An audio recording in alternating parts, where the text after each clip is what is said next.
Muchas gracias, Juan Ramón, muchas gracias a todos vosotros. Una alegría que un año más se celebre este foro. Hay que agradecerlo, por supuesto, al Austrian Economic Center, a Bárbara, que está presente en esta homilía liberal que estamos empezando hoy, y, por supuesto, a Federico, que nos representa en cuerpo y alma a lo que supone este Free Market Roadshow en la edición ya. ¿Cuántas van? Esta es la 11ª. La onceava. 11 ediciones ya, bien. Luego vamos a tener un turno de preguntas dentro de unos 45 minutos.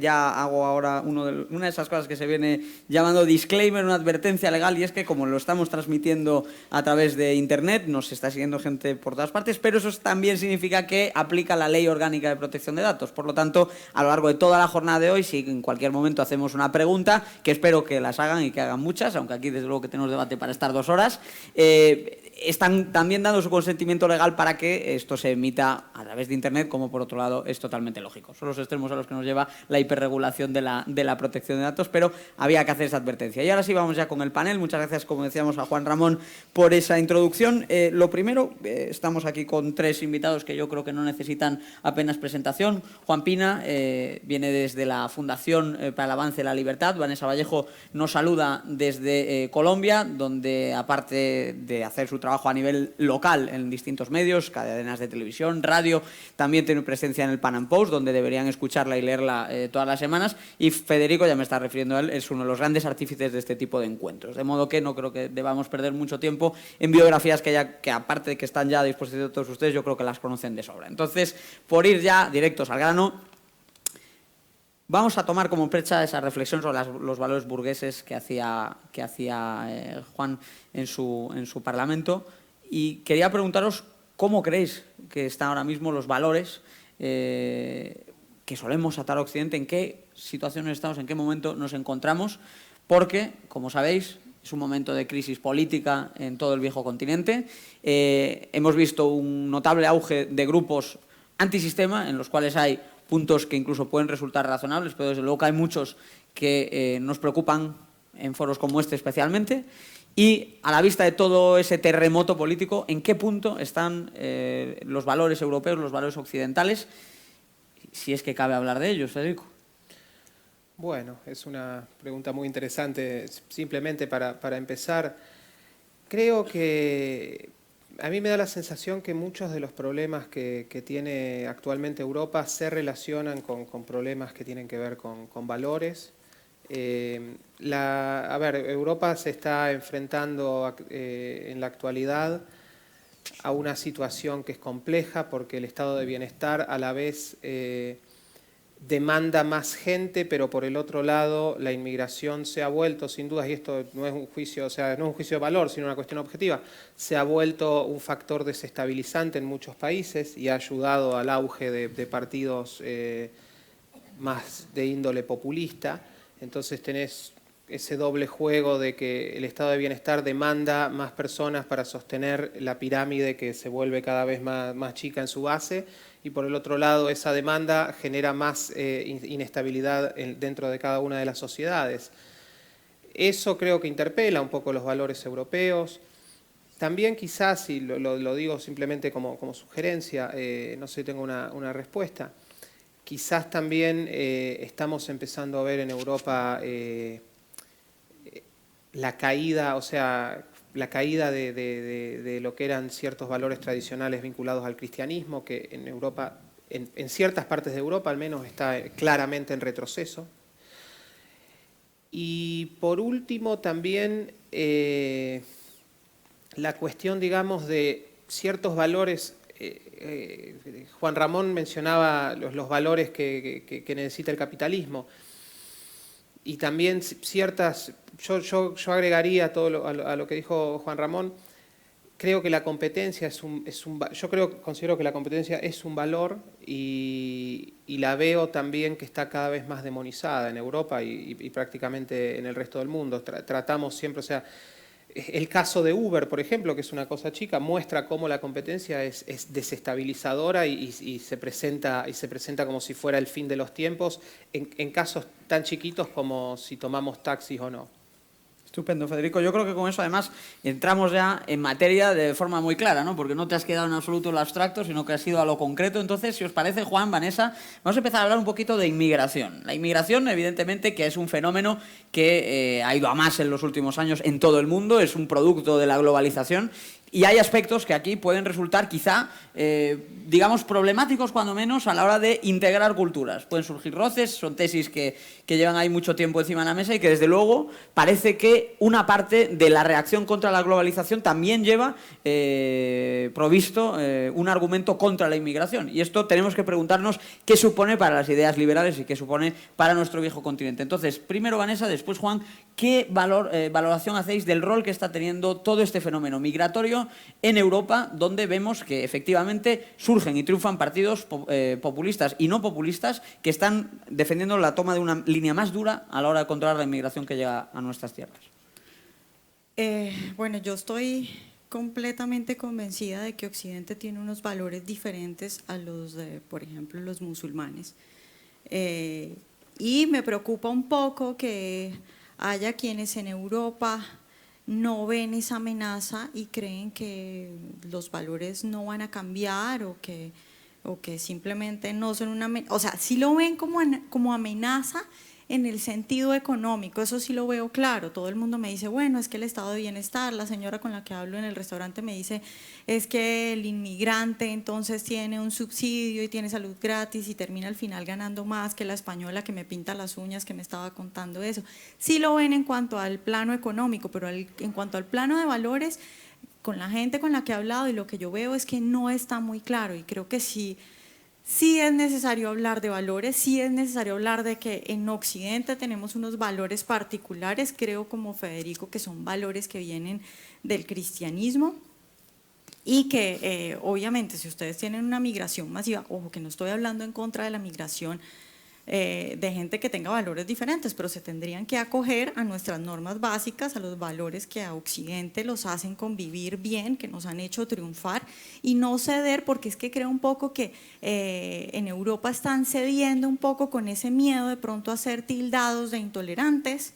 Y que bueno, por miedo a eso entonces cedemos y no hablamos de valores, incluso eso ya es un poco polémico, decir que es que tenemos que proteger unos valores frente a los valores que pueden tener otros ya es un poco polémico y te pueden decir racista, es que cómo vas a decir que Occidente es superior, hay que mirar, tenemos cosas buenas y cosas malas, entonces una situación difícil y yo creo que es uno de los principales problemas que afrontan los europeos en este momento.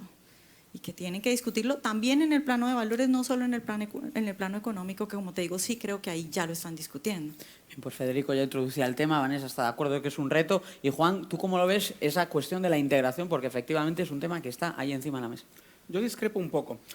Hace menos de un mes tuvimos en esta misma casa, en la Fundación Rafael del Pino, a Johan Norberg, el famoso escritor intelectual sueco. Suecia es un país que ha sido una de las cunas de la socialdemocracia y que además últimamente está muy atacado por el gran flujo migratorio de inmigración que ha tenido el país. Y él precisamente lo que nos trasladaba, creo que estaba Diego con nosotros aquel día, era que, bueno, pues que se está especulando excesivamente sobre lo sucedido en Suecia y que le pregunten primero a él antes de hacer apocalipsis respecto de la situación migratoria de Suecia. Y Suecia quizás sea el país donde las cosas puedan haber llegado un poco más lejos. Con lo cual, yo trataría de ser un poco más sereno en cuanto al análisis de todos los problemas que, sin duda, causa la inmigración, pero que no son debidos a la propia inmigración, sino que fundamentalísimamente son debidos al estado del bienestar, al mal llamado estado del bienestar. Es decir, yo creo que es un valor liberal clásico y por supuesto asumido también posteriormente por los libertarios, el creer en unas fronteras lo más abiertas posibles al comercio, a las personas, a los datos, a los productos y a los servicios. Y yo creo que ese es uno de los valores fundamentales de Occidente. Sí que es cierto, comparto con Vanessa, que Occidente tiene unos valores diferentes que los que puedan tener otras culturas u otras civilizaciones en el pasado o contemporáneas con la occidental. En los últimos 300 años, desde que Occidente empezó a despegar masivamente y a separarse del resto de civilizaciones, que fue básicamente porque Occidente hizo algo que las demás no hicieron, que fue apostar por la ciencia, por la tecnología, por el imperio de la razón, por el enciclopedismo, por la ilustración preocupación por las luces, por superar las inercias del pasado y por escuchar a sus mejores pensadores, incluso dentro de las confesiones religiosas o tradiciones previas. Es decir, lo que hizo a Occidente diferente no fue tener unas raíces determinadas, fue que dentro de esas raíces pudiera surgir, por ejemplo, la Escuela de Salamanca. Con todo lo que ello supuso y lo que luego influiría en la Escuela Austriaca de Economía.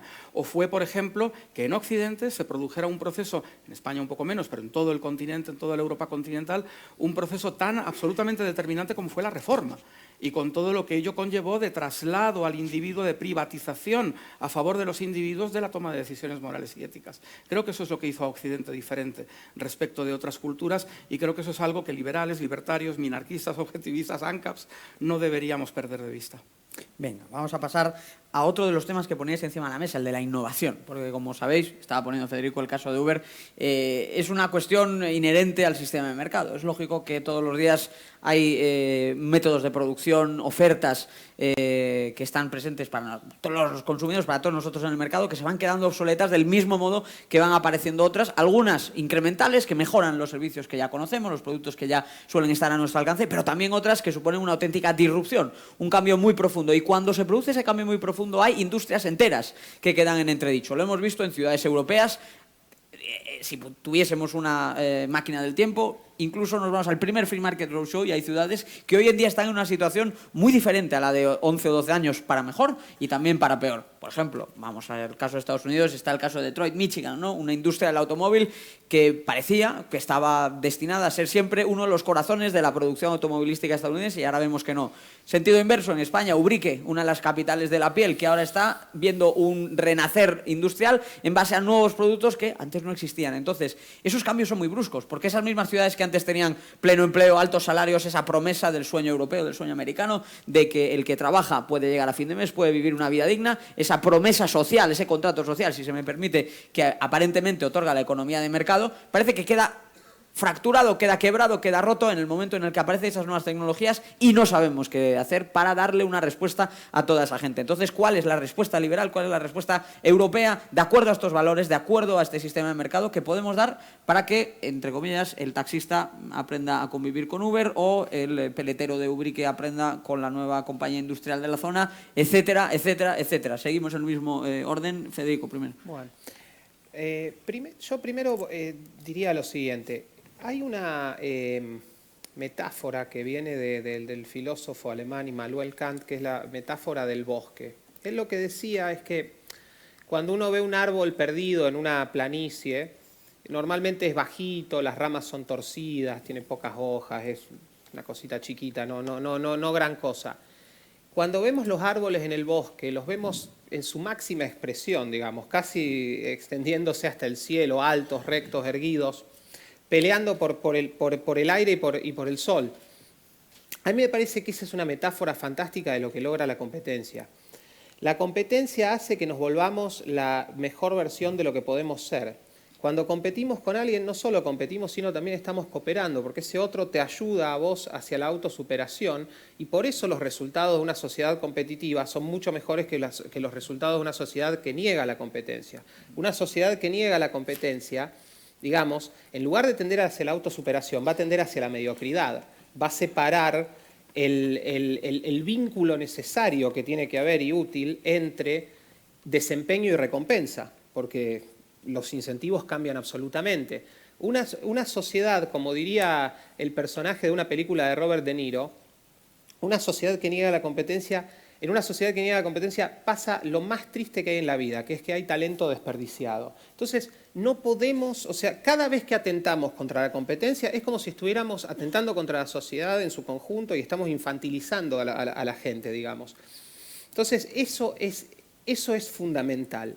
Y el segundo punto es el siguiente. Siempre ha habido, y esperemos que siempre haya, cambios tecnológicos que producen estos saltos que dejan tecnologías o dejan a trabajadores fuera de lo que es el del mercado laboral o el mercado tecnológico porque son superados.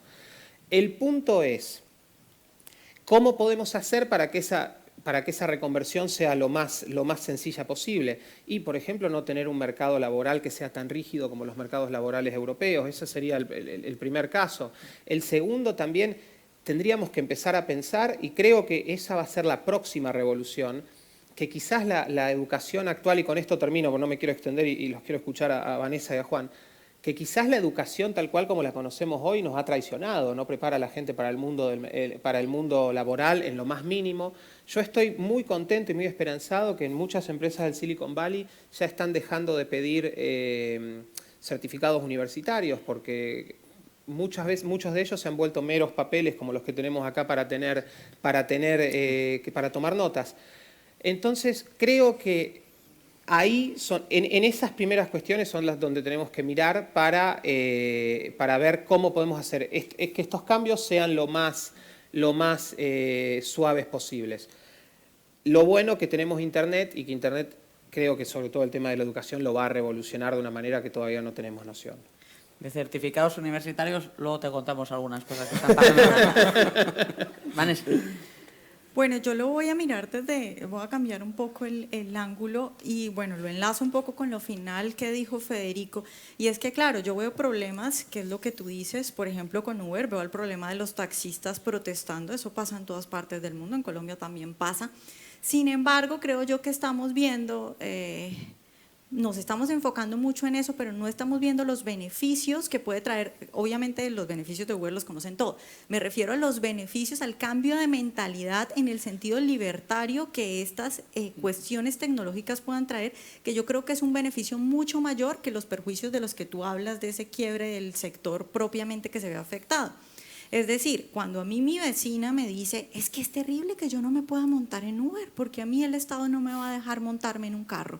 Yo digo, bueno, esta señora ya entendió que el Estado es un lastre, que se lo tiene que sacudir, y lo entendió gracias a Uber. Ahora, también con todas estas, con Bitcoin, por ejemplo, yo no sé si con Bitcoin pasa una cosa bastante curiosa, y es que normalmente, lo decía Ignacio en Tenerife, que nos habló de Bitcoin, nos decía, normalmente las nuevas tecnologías empiezan en los países del primer mundo y se van goteando hacia el tercer mundo. Con Bitcoin pasa diferente. Venezuela tiene uno de los mayores niveles de transacción en Bitcoin, y eso es porque la gente necesita físicamente resguardarse del robo, de la expoliación del gobierno, y entonces físicamente lo que le queda es acudir a Bitcoin. Entonces se están dando cuenta la gente a través de estas nuevas tecnologías el problema que es el Estado. La gente que, por ejemplo, tiene que hacer pagos desde Colombia hasta acá, hasta Europa, y que por un banco le cuesta un montón de dinero y que ahora lo puede pasar por una cantidad ínfima gracias a Bitcoin, se da cuenta de cómo el Estado la roba. Yo tengo un amigo, por ejemplo, que además de que no tiene título y trabaja en una compañía en Estados Unidos, a pesar de que no tiene título y lo contrataron por sus cualidades y por su experiencia y por lo que demostró, a él le pagan en Bitcoin y entonces se ahorra el montón de impuestos que le ponen en Colombia. Es decir, esta gente no se define como libertario, tal vez no sabe qué es ser libertario. De pronto acá ustedes tienen un PELIP y la gente sabe más o menos qué es eso. En Colombia usted le dice a la persona que soy libertario, cree que es libertino, ni entiende, pero es gente que ya entiende que el Estado los jode. Entonces creo que esos problemas que puedan causar son ínfimos si los contraponemos con los beneficios que está causando en materia de conciencia de que somos unos esclavos del Estado. Esa materia de concienciación es importante porque yo escribo mucho de liberalismo en Suecia, las reformas que hicieron, y a mí me llegan muchas búsquedas a mi página web desde hace años de gente que se pregunta si las suecas son liberales. O sea que ese tipo de confusiones sobre libertad y libertinaje me temo que sigue ahí. Juan, más en serio. Coincido con el análisis tanto de Federico como de Vanessa. Parafraseando a la izquierda esta más folclórica que tenemos por aquí, hay una frase que me gustaría decir porque creo que visibiliza bien el asunto, que es: blockchain será la tumba del socialismo o del estatismo. Es decir, como apuntaba Vanessa, lo que estamos viendo es como las nuevas tecnologías que desintermedian todo, que hacen que ya no sea necesario un intermediario Estado en las transacciones directas, en las interrelaciones entre las personas, es la mayor aliada de nuestras ideas. Es decir, yo creo que al final la libertad y el fin del Estado, ojalá algún día, pero como mínimo su minimización, no es algo que vayamos a traer ni los liberales clásicos, ni los libertarios, ni los ANCAPs, sino que va a ser algo que va a venir de la mano de la pura y dura evolución tecnológica. Y por lo tanto yo creo que nosotros desde nuestras diferentes visiones pro libertad tenemos que apoyar mucho las nuevas tecnologías y todas esas interacciones directas que son pura acción humana desde el punto de vista miseano en realidad, en la práctica, que a lo mejor hace décadas no eran posibles porque no existían las herramientas tecnológicas o no eran tan posibles, no existían las herramientas tecnológicas, las plataformas que hoy tenemos, que hoy permiten a cualquiera pues, intercambiar el consumo colaborativo, la economía colaborativa y por supuesto, pues prescindir del Estado en temas tan importantes como los registros públicos, como la moneda, evidentemente, o como cualquier otro tipo de interrelaciones. A mí me interesa mucho, es algo sobre lo que también he escrito un poquito y creo que va a ser un fenómeno a seguir muy de cerca, los proyectos como el que Estonia puso en marcha ya hace unos años de e-residency. Es decir, vamos a caminar también, entre otras cosas, hacia la minimización o trivialización de la importancia del Estado en nuestras vidas hasta el punto de que los individuos puedan autodeterminarse, entre muchas comillas, y escoger qué Estado quieren que sea el que les sirva para hacer sus cosas. Es decir, que si a mí mi Estado de mi lugar donde vivo no me satisface, pues me hago residente estonio en la distancia. La Embajada de Estonia me envía una tarjetita con un chip que pongo en mi ordenador y ahí compro, vendo, registro empresas, tengo un número de IVA intracomunitario, si soy de un país extracomunitario sin necesidad de tener que andar pidiendo visados complicados para venir a Europa, puedo transaccionar en toda Europa. Bueno, esto es una revolución. Vamos hacia lo que el príncipe de Liechtenstein denomina la gobernanza de mercado, la competencia también entre los estados, y eso es algo que puede ir fragmentando, erosionando poco a poco el poder omnímodo del Estado, que creo que todos en esta sala queremos ir pues eso, disolviendo, ¿no? Tocaba Juan ahí algunas de las ventajas, se le olvidaban dos. La primera, que hay un impuesto plano en Estonia, cosa que aquí desde luego que no tenemos, y otra más importante, tienes los beneficios de Estonia y te ahorras el frío que hace allí. Vamos a hablar ahora de quién lo está haciendo bien, porque desde luego que tenemos claro que hay muchos países que lo están haciendo mal en este sentido, y no es fácil encontrar respuestas entre los gobiernos, sobre todo por definición, como liberales yo creo que estamos aquí una masa de gente crítica y nos cuesta reconocer los logros de los gobiernos, especialmente agentes estatales, pero sin duda tiene que haber países ahora mismo en la Unión Europea que estén acertando a la hora de defender los valores, o en Occidente, ¿no? Si queremos abarcar también otras dimensiones geográficas. Es lo que quiero saber. ¿Cómo veis ahora mismo, en qué político, en qué gobierno os fijaríais ahora mismo para decir, mira, aunque quizá no lo esté entendiendo del todo, parece que algunas cosas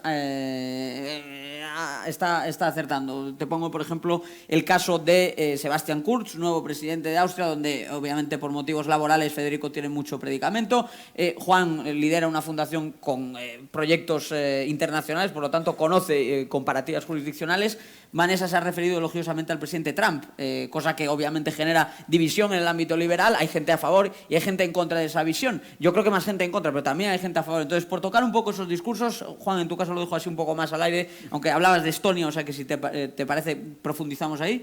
Te pregunto sobre todo por Kurz, que nos cuentes un poco qué trae de nuevo este liderazgo y nos des una visión panorámica de Europa. Y si te parece, Vanessa, hablamos un poquito de Trump, que es quien nos mira desde el otro lado del Atlántico. Empezamos por Federico. Bueno, brevemente, Kurz es una persona muy joven, yo diría, perdónenme la expresión, pero es un genio del marketing. Ahora hay que verlo en la cancha, digamos. La campaña de Kurz ha sido maravillosa, reconfiguró completamente el partido llamado conservador de Austria, es el otro partido socialdemócrata, o sea, Austria tiene dos partidos socialdemócratas que vienen gobernando los últimos 50 años y ahora tocó el partido socialdemócrata de un color. Hay que ver. Yo lo que creo que es, por favor, entiendo tu pregunta, lo que creo que es peligroso es que no creo que los gobernantes o los gobiernos sean los que tienen que defender los valores europeos.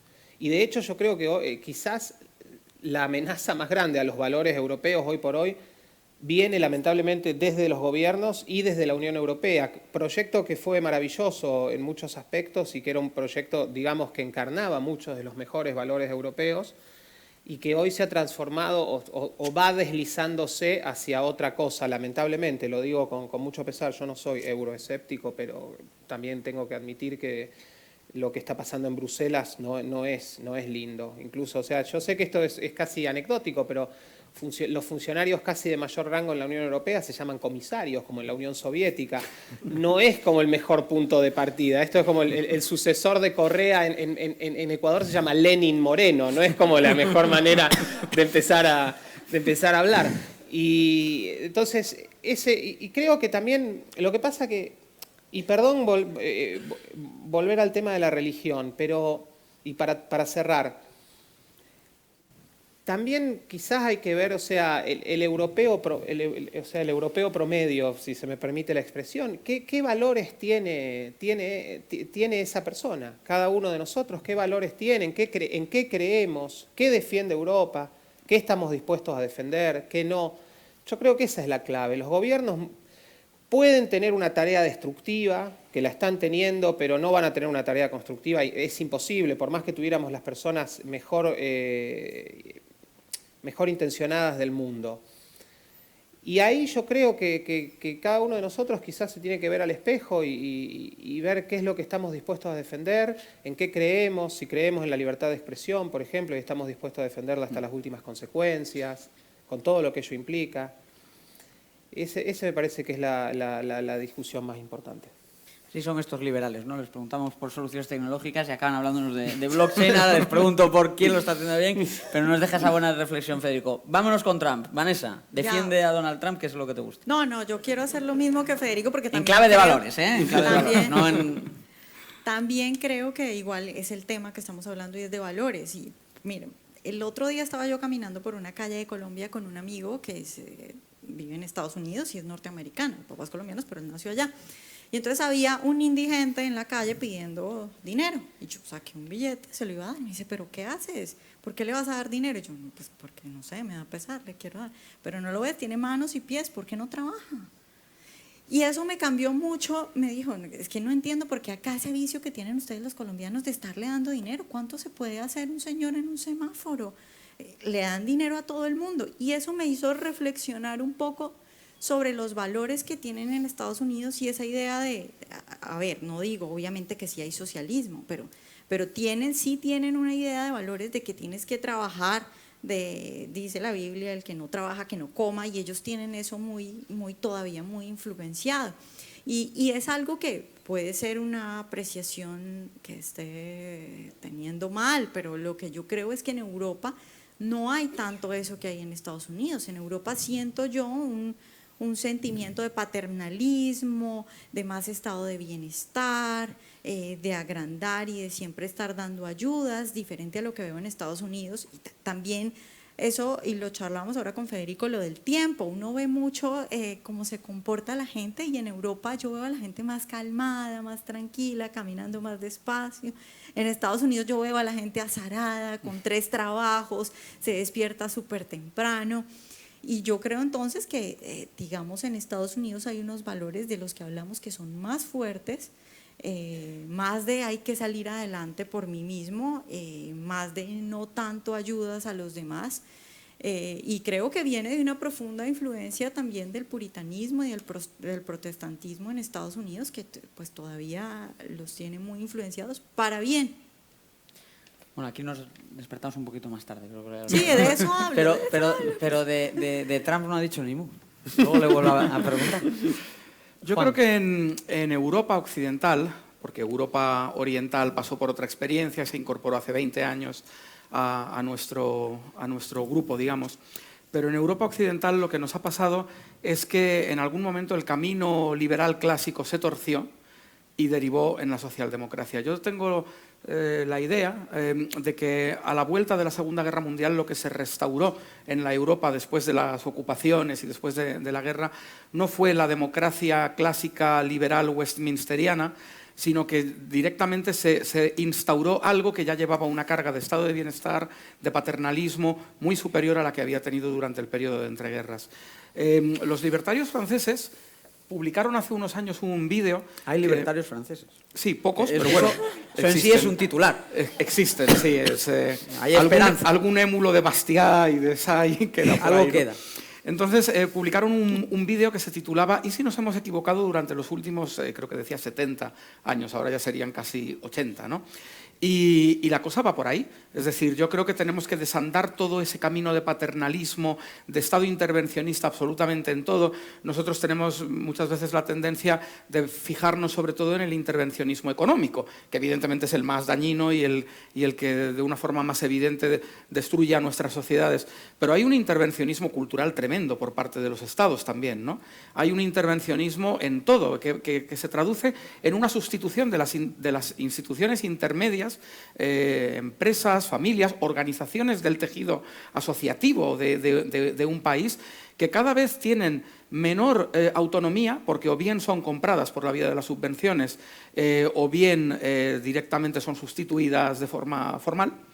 Y al final lo que tenemos es un Estado absolutamente gigantesco que ocupa hasta los últimos resquicios del espacio. Entonces, respondiendo a la pregunta de Diego respecto de cuál sería a lo mejor ese modelo que hoy en día pudiéramos ver o qué posibles países pudieran tener, bueno, yo creo que hay rasgos, atisbos de luz al final del túnel en bastantes lugares del planeta, pero a mí me parece muy interesante cómo los países de Europa Oriental y muy especialmente los bálticos han sido capaces de sobreponerse primero a toda la trágica ocupación soviética durante las décadas anteriores y después entrar en Europa, pero entrar en Europa con inteligencia, emulando a los mejores, pareciéndose más a Irlanda, no a Grecia. Y yo creo que eso es algo que es muy interesante. Ahora mismo la Unión Europea está en un callejón sin salida. O tiene que cambiar, pero de arriba a abajo y además en tiempo récord, o el Brexit solamente va a ser la punta del iceberg de lo que va a venir detrás. Hace unos días ya se hablaba de, en Irlanda, pues empiezan a levantarse voces bastante importantes por una solución parecida. Y yo creo que, como creo que esbozaba Federico anteriormente en su intervención, la idea de la Unión Europea en su momento fue una idea brillante porque era un mercado común. En el momento en que se convirtió en una unión política, empezó a torcerse todo el rumbo. Yo creo que un espacio común europeo de 500 millones de habitantes, donde haya libertad de tránsito, de asentamiento, de movimientos, de empresas, de comercio, de personas, bienes, servicios, capitales y datos, es un espacio muy interesante. Lo único, prácticamente, una de las pocas cosas buenas que tiene la Unión Europea es el Tratado de Schengen, esa libertad de movimientos, ¿no? Pero a partir de ahí, toda la unión política probablemente es algo que deberíamos reconsiderar. Bien, lo cual es interesante porque la Unión Europea es básicamente la unión política, es decir, lo que nos gusta al fin y al cabo parece que es todo menos la propia Unión Europea, sino todos los antecesores o el espíritu original. Interesante. Bueno, nada, es el ejemplo de Grecia. Grecia e Irlanda tenían el mismo PIB per cápita hace 40 años, o sea que no estamos hablando, la brecha ahora mismo es de $20.000, para que nos hagamos una idea. O sea que evidentemente haya pasado algo y creo que está bastante claro lo que es. También hemos sacado en claro que Juan tiene casa en Estonia, Letonia, algo así, porque conoce el tema muy bien. Vamos a seguir avanzando. Tenemos encima de la mesa hablar de los valores que han hecho florecer a Occidente y hasta qué punto el estado del bienestar nos supone un reto a algunos de estos valores. Porque conocemos, por ejemplo, cómo se ha deteriorado la ética del trabajo en Suecia, el número de horas trabajadas, las bajas laborales no justificadas y de hecho cada vez que algunos gobiernos, los pocos gobiernos que ha habido de centro-derecha en los últimos 30 años, han intentado hacer algunos retoques en el sistema de bienestar. También ha ocurrido en Dinamarca, donde lo pueden buscar, un artículo mío, es un infierno cobrar el subsidio de paro. Solamente una persona que de verdad está buscando activamente, buscando por todas partes, puede llegar quizá a cobrar el subsidio de paro. En absoluto es una ayuda que esté concedida de forma universal, acrítica y demás, como seguimos teniendo aquí. Por cierto, recuerdo, hubo un ministro en España que lo quería suavizar, no quitar, suavizar, condicionar un poquito, le montaron una huelga general y hasta ahí llegó el ministro. Luego fue alcalde de Burgos. Entonces, Federico, estado de bienestar y valores, estado de bienestar y conducta individual, estado de bienestar y erosión de los principios que, como estamos diciendo en este panel, hicieron florecer a Occidente. ¿Cómo lo ves tú? Y, a ver, el estado de bienestar es uno de los principales destructores de la fibra social de cualquier sociedad. O sea, nos desresponsabiliza de nuestro futuro, del futuro de los demás. Destruye vínculos incluso de vecindad. La semana pasada, en el primer evento del Free Market Roadshow, hablaba con Fernando Nogales de Sevilla y él me contaba la cantidad de gente que queda muerta en su casa durante 15, 20 días hasta que directamente por el olor alguien se entera, alguno de los no vecinos, porque no podemos llamar vecino a alguien que tiene una persona al lado que se murió hace 20 días y no se enteró, no sé, de los habitantes coterráneos, se entera a través del olfato de que esa persona que vivía ahí se murió. Eso es sin dudas debido, no digo únicamente, pero debido en gran parte al estado de bienestar. Claro, cuando uno le sacan el 70, el 80, el 60% de sus ingresos, no vamos a pretender que esa persona sea caritativa, por supuesto. Nos olvidamos de todo, no pensamos en nuestro futuro porque alguien nos va a pagar, esclavizaremos a alguien en el futuro para que nos pague nuestros beneficios. Y es un destructor de la fibra social increíble. O sea, es uno de los, diría, uno de los más potentes enemigos que puede haber de cualquier cosa que consideremos valiosa. En Suecia, por ejemplo, existe una oficina que se encarga precisamente de eso, de localizar a gente que ha muerto y nadie está reclamando su situación, y de hecho el Estado termina confiscando muchas herencias, pero ya no por voracidad recaudatoria, que desde luego que la tienen en Suecia, sino porque se destruye de tal forma los vínculos personales que terminan dándose ese tipo de situaciones. Vanessa, te quiero preguntar, el otro día se ha difundido, aquí se ha corrido como la pólvora por las redes sociales, un vídeo de Íñigo Errejón, viejo conocido de algunos de tus países vecinos, asesor, como sabes, de todos los regímenes que han destrozado Venezuela, Ecuador, etcétera. Íñigo Errejón defendía aquí en España, como sabes, es miembro y directivo de Podemos, aunque parece que estos días está un poco más en duda, pero Errejón defendía abiertamente la necesidad de crear lo que aquí llamamos pesebres, mamandurrias, es decir, de lanzar todo tipo de ayudas, subvenciones, fundar todo tipo de asociaciones, de crear una auténtica estructura clientelar. Quizás esta pregunta se la tenía que haber hecho al argentino más que a la colombiana de la mesa, ¿no? Ahora que acabo de caer en ello, ¿no? Pero te pido a ti la perspectiva porque efectivamente vuestros estados, los estados de Latinoamérica, son más pequeños en términos de gasto y sin embargo las redes clientelares allí son lo suficientemente fuertes para que el líder, uno de los líderes, el líder de Podemos en la Comunidad de Madrid, de facto ahora mismo, esté reivindicando que el modelo a seguir aquí para seguir extendiendo las redes clientelares, los tentáculos subsidiados que sustentan la extrema izquierda en España, que tienen que fijarse en América Latina. ¿Cómo lo ves? Bueno, yo quiero decir que el Estado es el principal enemigo de estos valores que estamos hablando hoy. Y eso es algo que es muy curioso porque casi no se discute. Por ejemplo, me contaba un chico español y me decía, le dije yo, bueno, ¿tú no te quieres casar? Y me decía, no, porque es que me tocaría buscar una mujer en la que yo confíe mucho. Bueno, pero ¿y por qué? Bueno, porque es que si tengo un hijo con ella y me voy a divorciar, me va a quitar esta vida y la otra. Y si yo la veo con otro y la quiero echar, no la voy a poder echar del piso porque el Estado no me va a dejar. Y seguramente me va a tocar que terminarle pagando el piso a ella con el otro con el que me puso los cuernos y no voy a poder ver a mi hijo una vez a la semana. Es decir, es un ejemplo claro de cómo el Estado destruye la principal, creo yo, institución evolutiva que es la familia. Y me causa mucha curiosidad que estuvimos, por ejemplo, en Castellón y el señor que nos recibió, bueno, nos dio una vuelta por el parque principal de Castellón y me decía, bueno, como verás, acá no hay niños, porque es que no tenemos niños, el parque está vacío. Claro, es muy difícil cuando destruyes la familia. Y el estado de bienestar lo que viene a hacer es, bueno, si yo le doy, por ejemplo, pensiones a todos los ancianos, pues los jóvenes, ¿para qué van a tener hijos? Si no necesitan hijos para que te cuide cuando seas viejo. Y los hijos, ¿para qué se van a poner, para qué se van a hacer cargo de los papás? Si saben que el Estado los cuida. Bueno, el hijo va a decir, no, ¿yo cómo me voy a encargar? Pues que el Estado vaya y lo cuide. Si hay subsidios al desempleo, si hay salud gratis, pues la familia es históricamente el fuerte que nos soportaba en las situaciones de crisis, es decir, cuando quedábamos desempleados o cuando estábamos enfermos, eran nuestros familiares los que nos acogían, por eso era necesario que mantuviéramos relaciones de familia. En este momento no hay necesidad. Ahora, ojo, la gente suele creer que el estado de bienestar ha llegado para ocupar un hueco, un vacío, y no es cierto, ahí no había hueco ni había vacío. Las familias estaban encajadas y las familias se ayudaban y salían adelante, incluso entre familias se ayudaban. Lo que vino a hacer el Estado fue a desplazar una institución evolutiva, a destruirla y a ocuparse ahí, pero sí funcionaba bien. Respecto a lo que dices de las redes clientelares, pues por supuesto que el estado de bienestar es una forma de conseguir votantes seguros. Y en Latinoamérica pues es una historia larga y evidentemente sí, Argentina tiene el premio mayor, en Colombia obviamente también sucede, y en Venezuela pues, en Venezuela tú tienes que la gente que todavía vota por Maduro es gente que directamente recibe dinero de Maduro. Directamente hablo desde los militares que lo protegen, que ya reciben un ministerio, o desde la gente que pues tiene su casa porque se la dio Maduro o porque se la dio Chávez y porque come directamente esta gente. Entonces, sin duda también, bueno, por el lado de los valores, lo que ya dije, por el lado económico, pues es una forma de cautivar, tener un cliente cautivo. Es decir, primero lo esclavizas y bueno, luego lo explotas para que te vote de ahí en adelante, porque además es gente que no tiene cómo salir de ese ciclo de pobreza.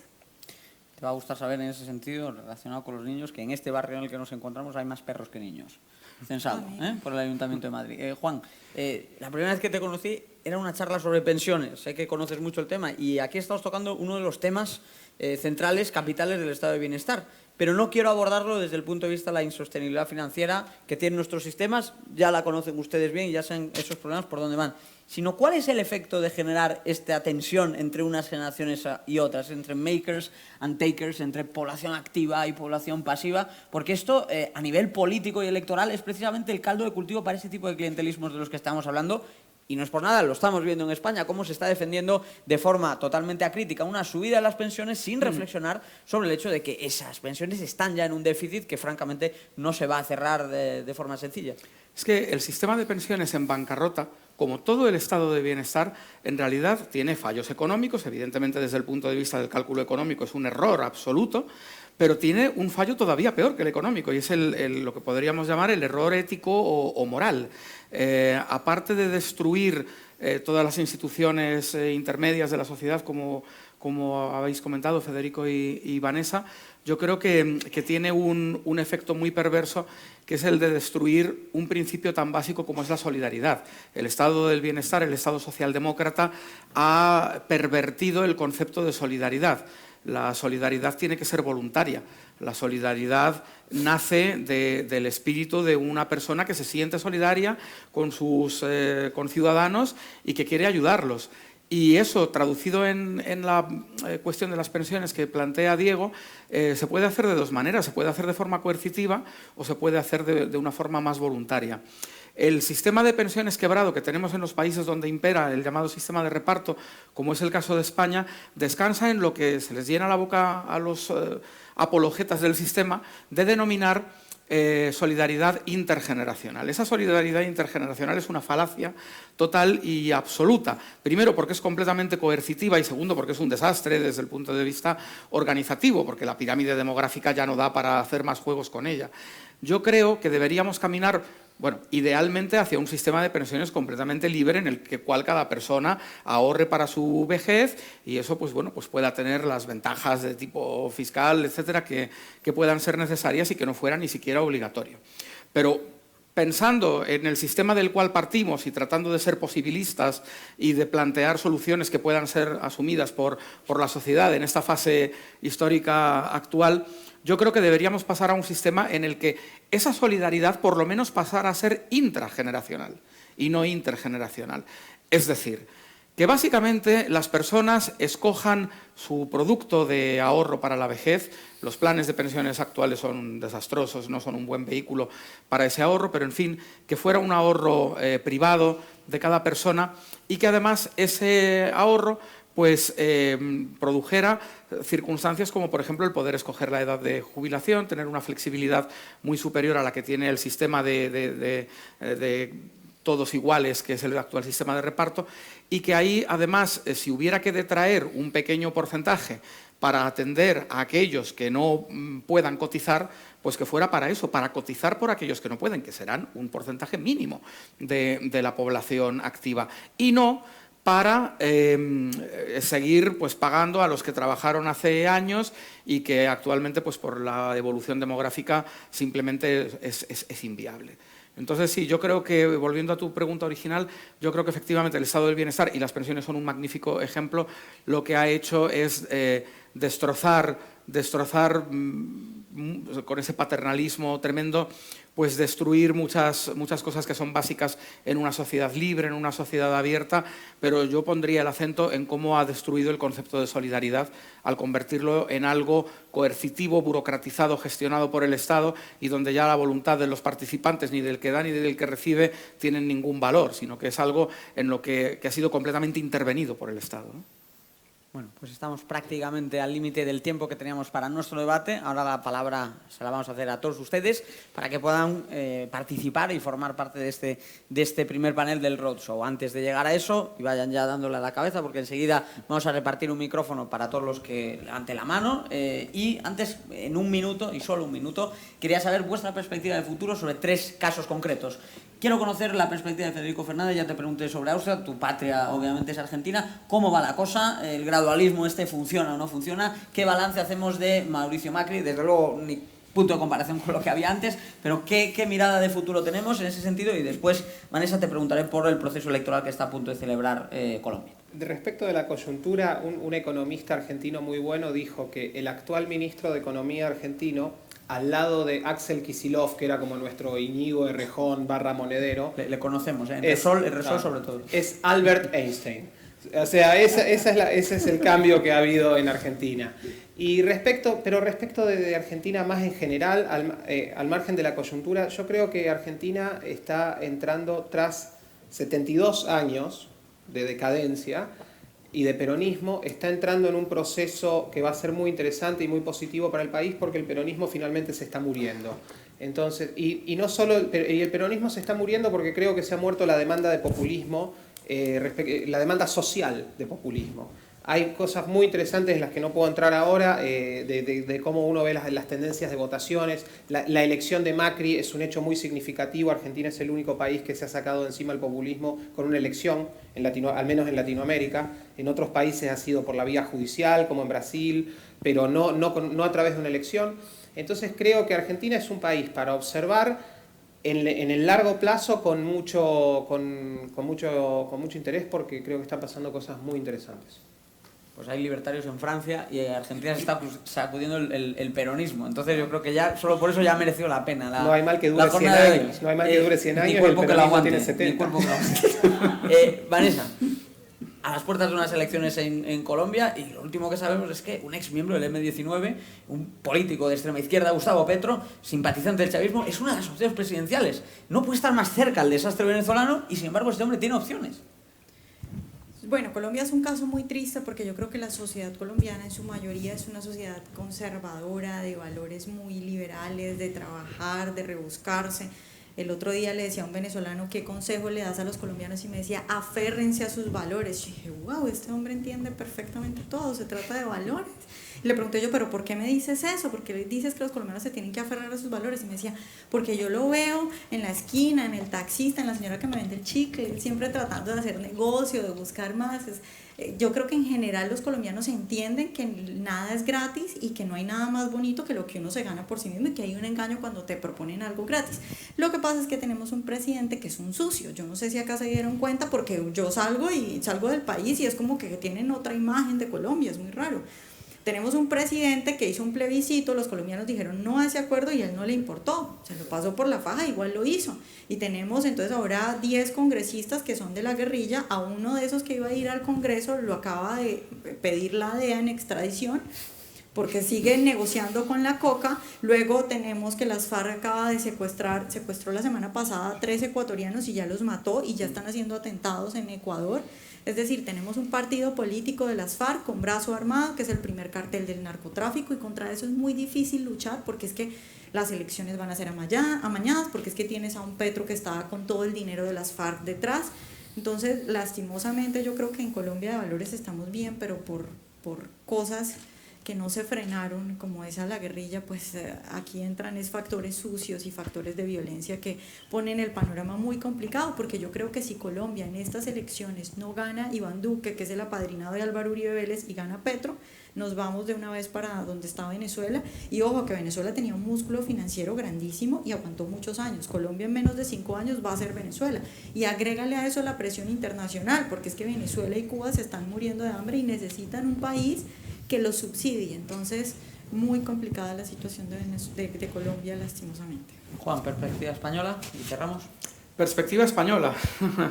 Bueno, yo creo que estamos en la deriva europea, en general. Estamos en un momento que, sobre todo, yo creo que quizá desde España, por los problemas domésticos que todos conocemos, estamos poniendo menos el acento en el conjunto continental, en la situación continental de lo que deberíamos y de lo que otras sociedades europeas sí que están reflexionando. Yo creo que estamos en el final de la socialdemocracia, en el final en términos históricos, es decir, la socialdemocracia como metaideología transversal a todos los partidos principales del arco parlamentario europeo está muerta, tiene los días contados, la revolución tecnológica hace que no tenga ya ningún futuro, su propia implosión económica en todo caso le llevaría a desaparecer como desapareció el comunismo. Y yo creo que en eso es en lo que estamos en términos históricos en toda Europa. Yo creo que el mayor granito de arena que los liberales y libertarios podemos aportar a este proceso para tratar de acelerarlo, aparte de confiar en la tecnología y de apoyar todo lo que son sistemas de interrelación directa, desintermediada entre los ciudadanos, entre los consumidores, entre los productores, pues es también el tratar de hacer publicidad, propaganda, activismo en la calle, en la sociedad, para que la gente, para poder desenmascarar el Estado, para que la gente empiece a comprender que el Estado es el problema, que el Estado en el nivel en el que está es absolutamente insostenible, que tenemos que reducirlo de una manera paulatina, sensata, pero rápida, y que tenemos que pasar de aquí a una generación y media, estar en una situación de muchísima más libertad y muchísimo menos Estado.